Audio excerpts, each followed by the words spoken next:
Unhappy is he to whom the memories of childhood bring only fear and sadness. Wretched is he who watches in groves of a consistent darkness. Such a lot the gods gave to me, the dazed, the disappointed, the barren, the broken, and yet I am strangely content and desperately to those sear memories when my mind momentarily threatens to reach beyond to the other. I know not where I was born, save that the house was infinitely old and infinitely horrible. There was never any light. I used to light candles for a leaf. Either the trees were too high to let any sunlight in, or was a legend in books. I must have lived years in this place, but I cannot measure the time.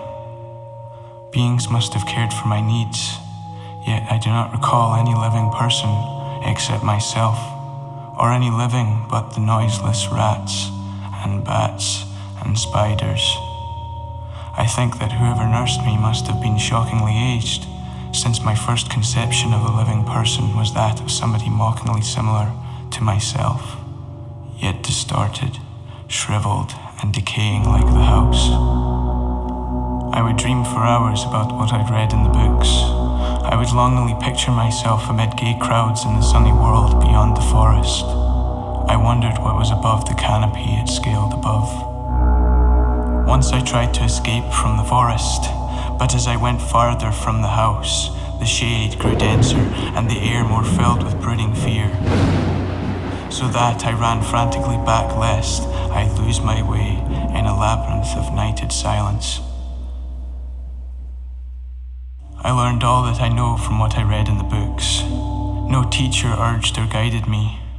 I do not recall of hearing any human voice in all those years, not even my own. For though I read of speech, I never thought to try and speak aloud. My aspect was a matter equally unthought of, for there were no mirrors in the house, and I merely regarded myself by instinct as akin to the youthful figures I saw drawn and painted in the books and artwork.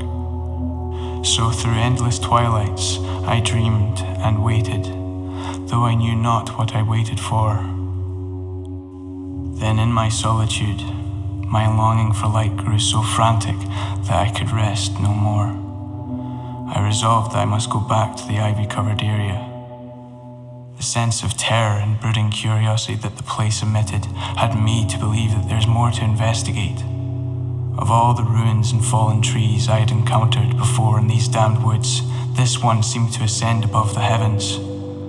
I hastily decided that I'd rather glimpse the sky and perish than to continue living without beholding day.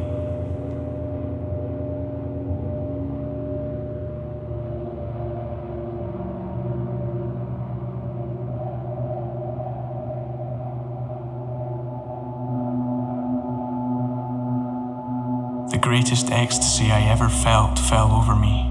It looked just like how I dreamt, a beacon of tranquility and hope. The house seemed maddeningly familiar to my dreams.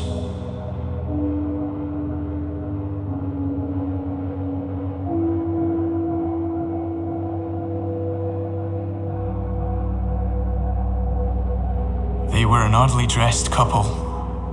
I could not even guess to what they were talking about. Their expressions were utterly alien. My curiosity took the worst of me.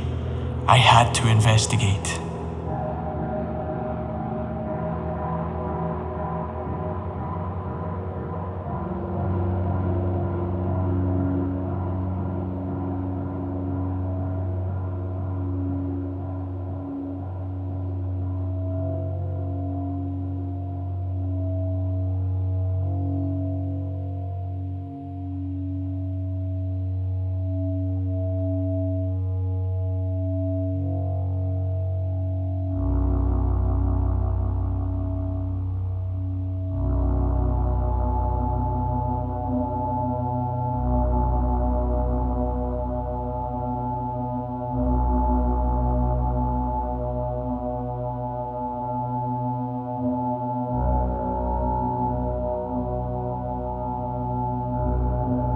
know now the daylight was never meant for me.